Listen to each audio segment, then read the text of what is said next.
Ukraynanın liman şəhəri Mariupolda küçələrdəki qırıntılar süpürülür.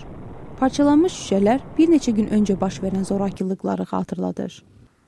Şərqi Ukraynada baş verən döyüşlərdə isə Rusiya prezidenti Vladimir Putin Qərbi günahlandırır.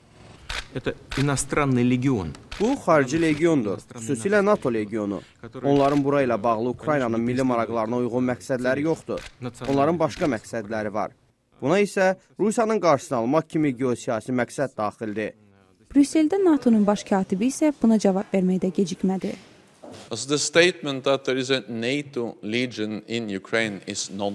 Ukraynada NATO legionunun olması uydurmadır. Orada NATO legionu yoxdur. Ukraynadakı xarici qüvvələr Rusiyanındır. NATO və ABŞ Rusiyanı separatçıları gücləndirmək üçün onlara raket sistemi, tanklar, ağır artilleriya və elektron müharibə sistemi daxil olmaqla müasir avadanlıq göndərməkdə ittiham edirlər. ABŞ rəsmisi Amerikanın səsinə bildirir ki, onun sözləri ilə desək, Rusiya həyasızcasına Ukraynaya insan və avadanlıq daxil edir ki, Ukraynanın stabilləşməsinin qarşısını alsın. Hələlik isə ABŞ-ın buna reaksiyası sadəcə daha çox iqtisadi sanksiya olacaq. ABŞ Dövlət Xəzinəsinin katibi Jack Lew. Bizim daha çox vasitəmiz var. Mən bu vasitələri sadalamayacağam. Ancaq bizim daha çox vasitəmiz var. Lew bildirir ki, Rusiya artıq ən mürəkkəb sanksiyalarla üzləşib və bu, Rusiya iqtisadiyyatına böyük ziyan vurub. Lakin ABŞ Demokrat senatoru Christopher Murphy sanksiyaların yetərli olmadığını deyir.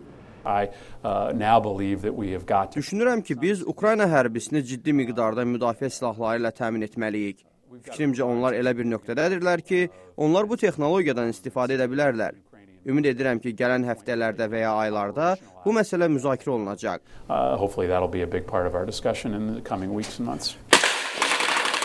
ABŞ Ukrayna hərbisi ilə işləyəcək təlimçilər və onlara təchizat göndərsə belə, Ukraynanın ABŞ-dan ölümcül silah yardımı tələbi hələ də cavabsız qalır. Vaşinqtondan Əzizə Göyzadə, Amerikanın səsi.